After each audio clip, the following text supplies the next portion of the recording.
Welcome to a world where the boundary between the virtual and the biological is not just blurring, it's being erased. I'm your Salim Abraham, and this is the new reality at GDC 2026. For years, we have been told that the Game Developers Conference is a playground for pixels and polygons, a place where teenagers wait for the next cyberpunk update and developers argue over frame rates. But look closer, because in San Francisco, this week, something far more consequential is happening. The hardware that once only served our entertainment is now saving our lives. And the screens we stare at are finally staring back. Let's start with the eyes. For nearly 2 centuries, humanity has been living a visual lie. In 1838, Sir Charles Wheatstone gave us the stereoscope. It was a wooden box that forced 2 different images into our eyes to create the illusion of depth. It was revolutionary, but it was a trap. For the next 180 years, every attempt to bring 3D to the masses, from the blue and red cardboard glasses of the 1950s to the headache-inducing Nintendo 3Ds of 2011, required us to adapt to the machine. You had to sit still. You had to wear dorky plastic. You had to find the sweet spot, or the illusion would shatter into a blurry mess. But at GDC 2026, Samsung said no more.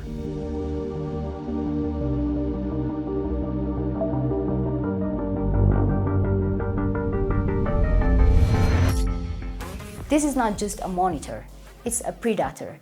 It uses a high-speed stereo camera to track your pupil in real time. It doesn't matter if you lean left, right, or jump in your chair. The AI recalibrates the light path through a lenticular lens to ensure the 3D depth follows you. It's the days of the 3D headache. It's 4K resolution at 165 Hz. Delivering a level of immersion in games like Hell is as that makes the real world look flat by comparison. We have finally stopped trying to fit into the screen. The screen has finally learned how to fit into our lives. But while the gamers are mesmerized by depths, the real revolution is happening in the server rooms. And this is where the story takes a turn you might not expect. Meet Roche, the pharmaceutical giant. Usually you had find them at a medical summit, not a gaming conference. But Roche's at GDC, because they have realized that the same silicon brains that render the shadows and a video game can also solve the mysteries of cancer. They have just deployed the industry's largest AI factory, powered by over 3,500 NVIDIA Blackwell GPUs. Think about the history of medicine. In the early 1900s, discovery was a lucky accident. Think Alexander Fleming and a moldy petri dish.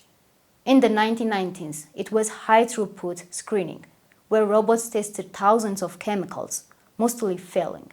It was a billion-dollar game of blind man's bluff.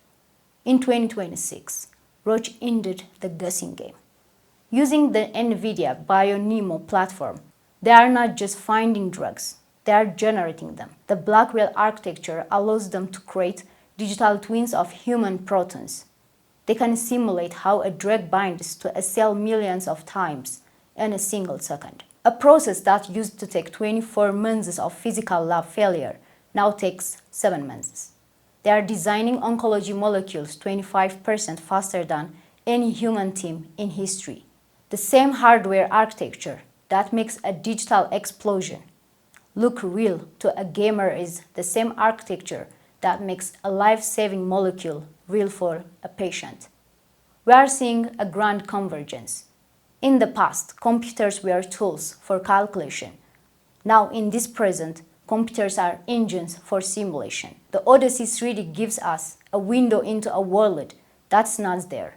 But the Roche AI factory gives us the tools to rebuild the body we actually have. The game has changed. It's no longer about escaping reality. It's about mastering it. As we look at the Moscone Center, we have to ask who wins in this new era. Is the gamer with the most immersive screen, or the patient who gets a cure years ahead of schedule? The answer is both. But as hardware steals the spotlight, we must remember that with this much power comes a new set of questions.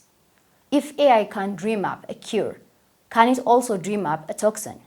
If a monitor can track our eyes to create 3D, what else is it tracking?